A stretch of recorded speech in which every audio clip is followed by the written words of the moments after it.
Hi guys, it's me Joanne. Welcome to my channel.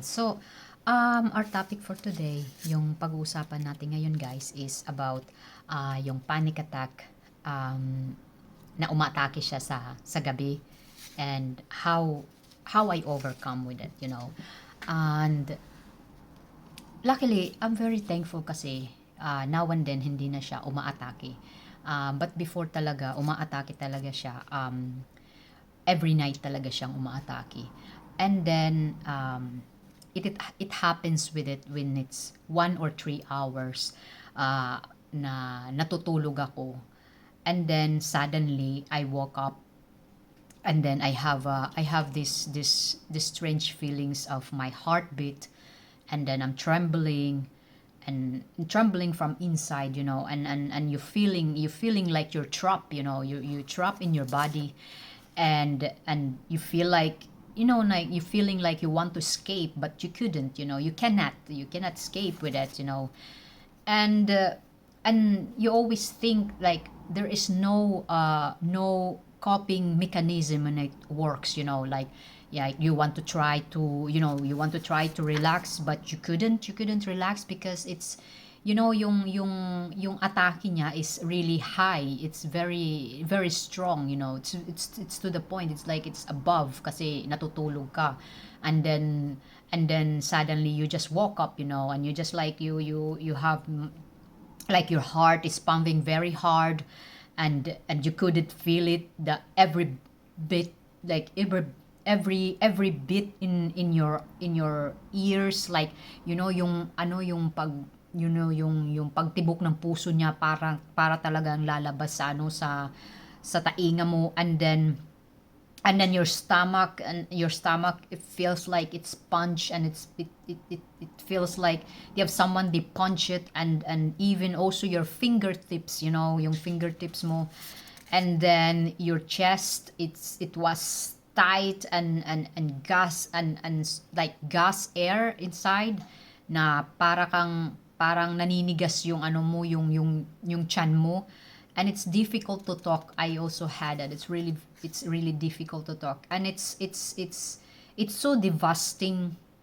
It's so devastating, the physical symptoms, you know. It's really, you cannot really understand what's going on, you know.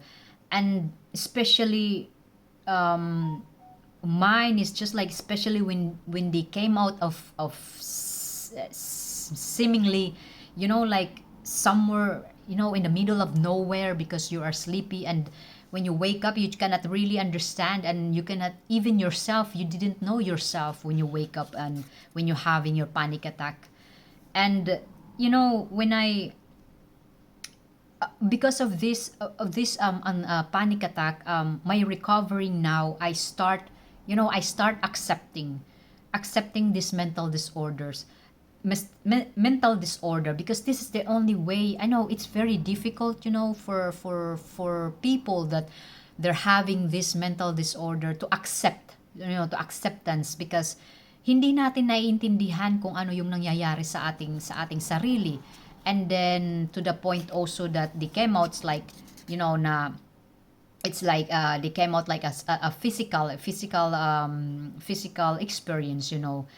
And the only I got my panic attack when I go to bed.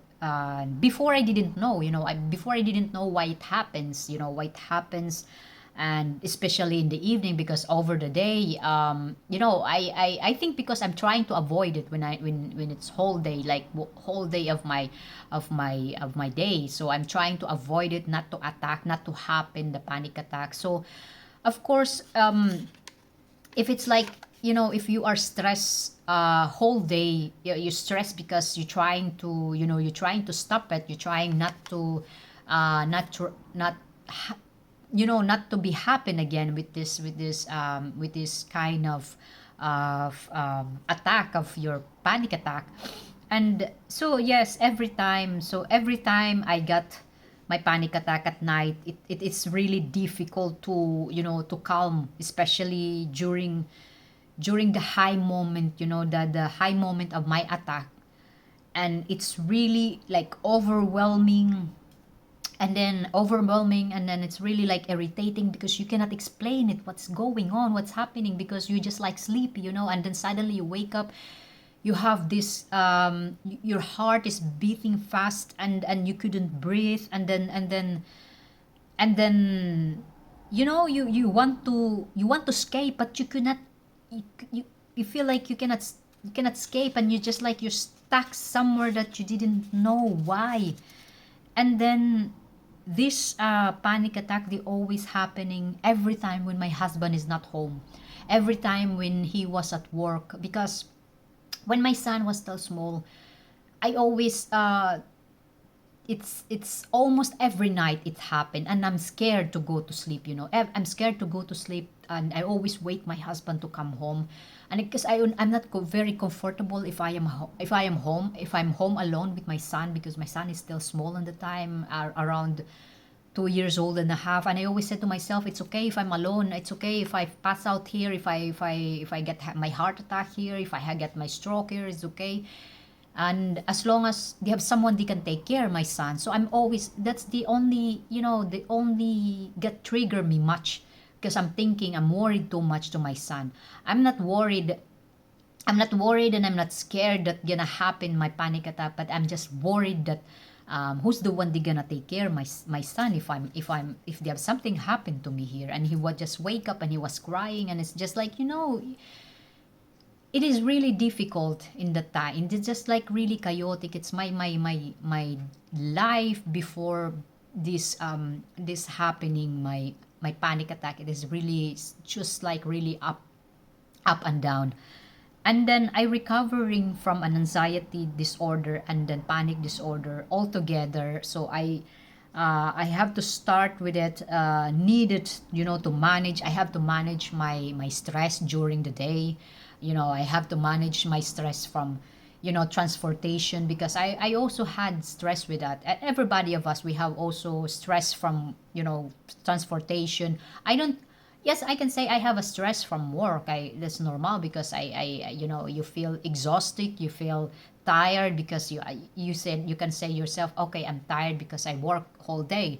But if you are tired because you are thinking too much about the transportation, about like they have a cancellation, they have a protesting, they have delay with your bus, with your train.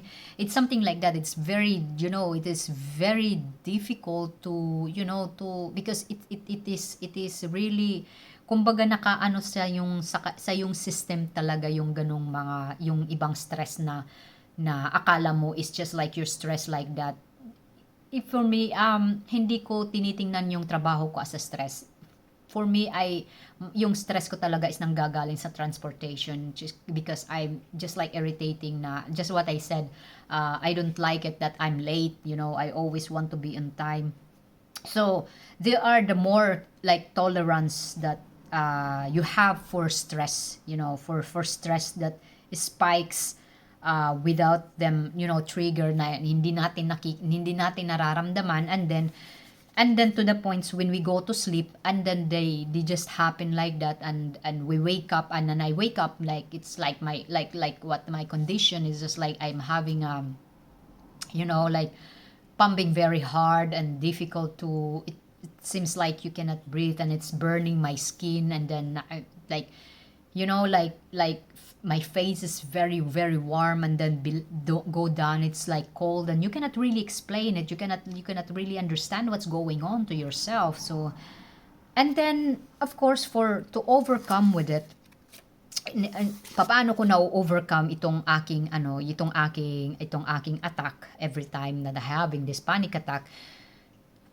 Kung hindi ko talaga siya nakokontrol, kung it's really high level talaga siya, I just take my anti-calm pills. I take my calm pills, and it takes time. It takes a long time to work, kasi pag hinintay mo talaga na mag-take ng pills, kasi dapat talaga, if you know yourself that you're having it, like kumbaga, how can you call it, like dapat unahan mo talaga siya, na hindi na bago pa siya umatake. So kung yung asawa ko, ganun ang ginagawa niya. He take the pills, he take the calm pills before it attacks, you know. Kasi alam niya na aatake. So, inuunahan na niya. Pero ako talaga, ayokong magdepende sa pills. Ayoko magdepende yung sarili ko sa pills. I want to improve myself that I can beat this this panic attack, this anxiety attack with my own self, with my own, with my own progression, with my own capacity. So, but sometimes hindi talaga, may times talaga na hindi nangyayari. I think because sometimes it's in the wrong timing talaga. So, and then kung the more mo talaga lumalabang ka is yung energy mo, it is really, it's really suck it off, na wala ka na talagang energy. So, and the only thing you have to do is just like you have to give up, and I take the pills, and it takes times to work. It takes times to work, and I have to wait until and then um uh hindi lang sa pills talaga. Mayroon akong mga, now I'm doing this a kind of habit, like my best favorite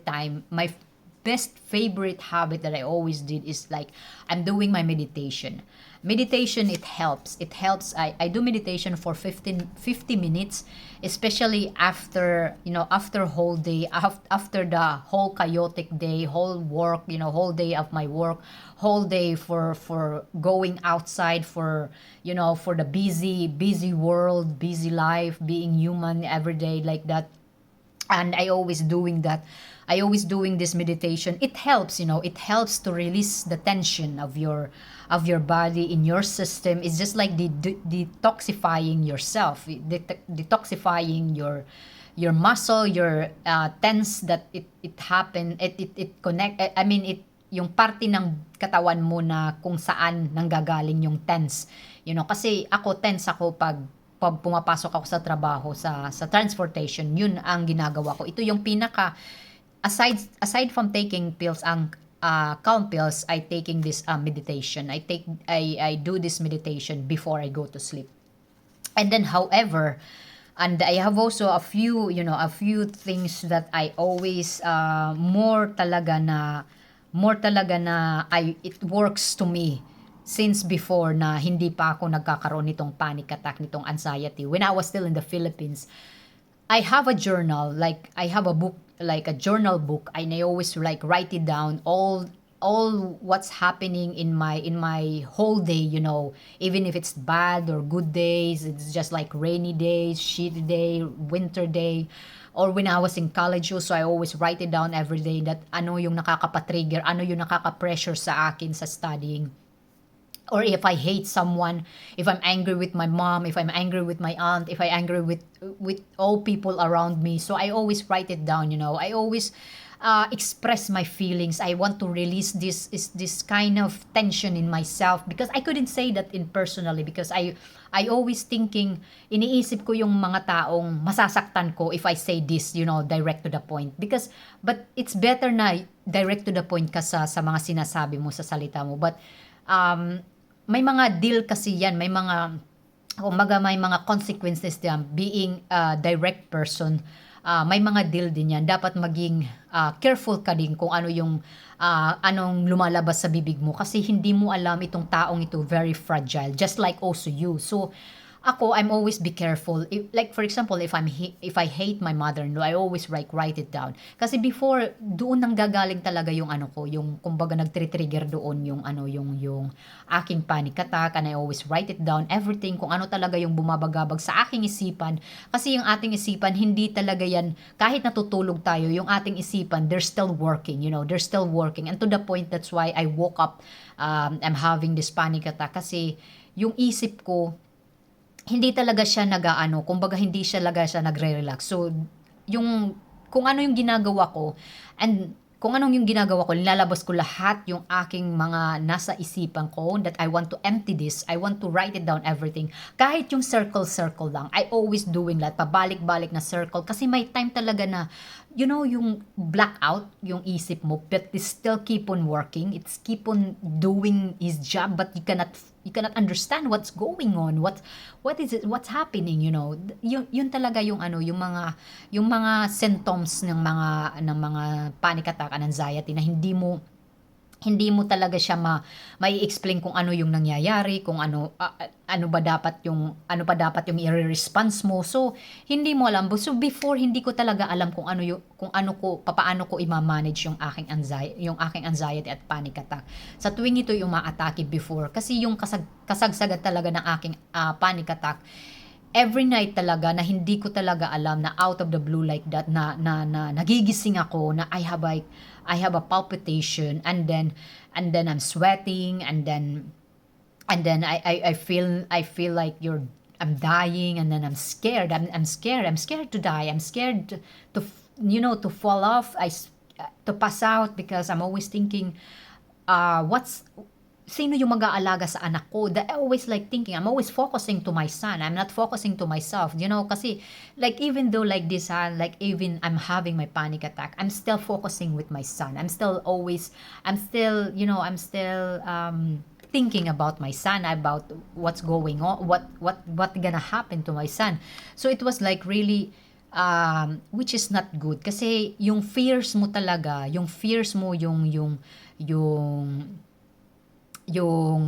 tawag nito, na it is really, malaki talaga yung niya, kumbaga yung kanyang pagmamanipula sa ating isipan talaga, yung itong anxiety, yung panic attack talaga. Pag hindi mo talaga alam, pag first time mo talaga, para ka talagang mababaliw. Kasi ako, pag nagigising ako sa anxiety, sa panic attack ko, it feels like hindi ko talaga maintindihan ng sarili ko, hindi ko maintindihan yung kung sino talaga ako.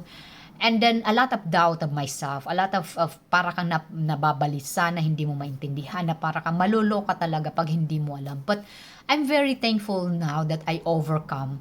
And yung pinaka-key talaga is you have to accept it. You have to accept it. And then do the best kung ano yung nakakasuit sa iyo, and do meditation, kasi yung meditation, it can make you relax. And hindi ako nag-breathing technique, kasi para sa akin nahihirapan ako, nagtre-trigger siya sa akin yung panic attack ko pag I'm doing that.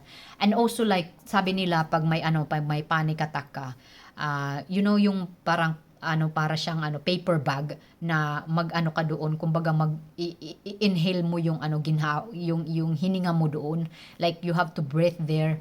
And then ako, para sa akin, hindi siya nagwo-work sa akin, so I don't want to do that. So I always doing na meditation talaga. Meditation yung ginagawa ko, and then journal talaga. I write it down. If I'm angry with my husband, I always write it down. I curse, I curse a lot, especially sa waray language. Kung saan ako komportable, doon ko inilalabas lahat. And then it's like really empty. Believe me, and then I feel like, parang gumaan yung isip ko.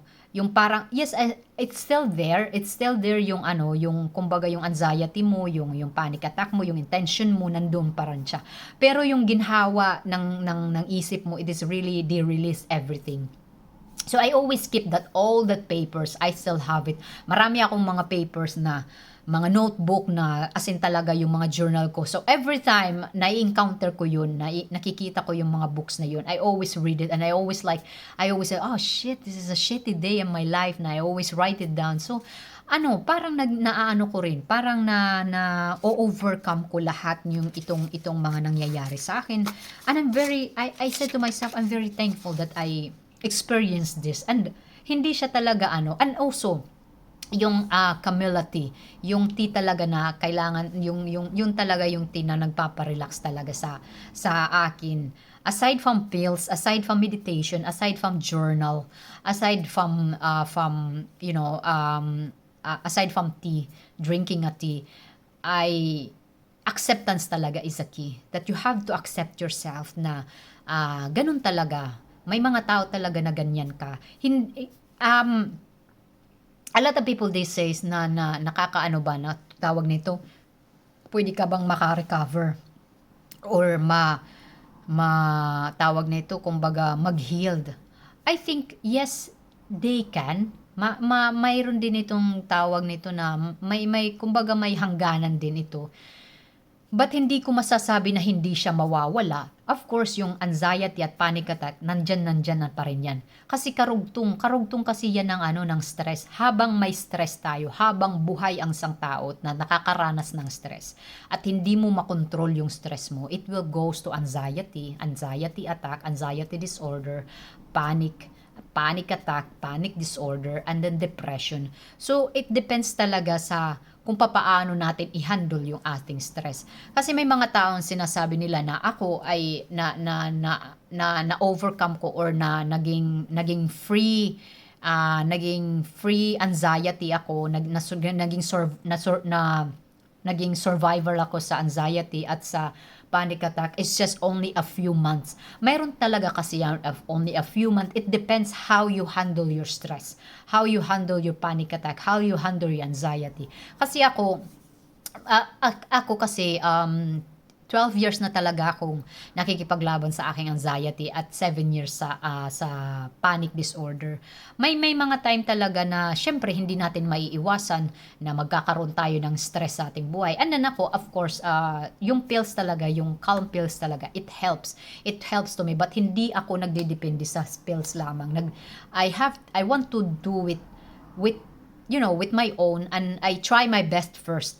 Pag hindi ko talaga kaya, of course, it's not a coward, It's not a coward na I have to take my pills. No. And sometimes talaga, it is really necessary talaga to take the pills. Kasi papaano mo may babalik yung sarili mo pag palagi ka na lang inaatake ng ganyan. It is not also good, Hindi siya talaga maganda pag umaatake talaga. Kasi nawawala ka ng yung self-confidence mo nawawala sa sarili mo pag umaatake talaga siya. Parang bumababa yung yung parang self-trust mo sa yung sarili. So, yung pills kasi, ayoko nang hintayin na bumalik pa uli yung that I lost my self-trust to myself, na self-confidence ko na hindi na talaga ako lumalabas ng bahay, I don't want to happen that. Ayoko ng ganun. Gusto ko talaga na as long as these pills, it helps to me. It helps to, to recovery, to fix it back, not whole of it, but at least may parte na fix siya. So yun, why not, 'di ba? So, and then yes, tuloy lang tayo sa laban. Tuloy lang tayo sa sa ating sarili, and this is just only an anxiety. Hindi talaga ito mawawala sa atin. Anxiety and panic attack, hindi yan mawawala sa atin. As long as we still alive, breathing, na-experience natin yung stress. But stress pala ang dapat i-handle na natin ng kung paano natin i-handle, or just like, yung stress talaga is just come and go, You just like, okay, stress, just beat it, that's it. We cannot, the more you stop it, the more you try to stop it, the more you try to push it, it's always bounce back, So, depende lang talaga kung paano natin i-handle yung ating stress. So anyway, guys, thank you so much for watching my video. I hope you like my video, and I hope you found it interesting. And then please comment down below and like and subscribe my channel. So thank you so much. Bye-bye. 'Cause I carry on getting sad and getting stuck. What I wouldn't give for a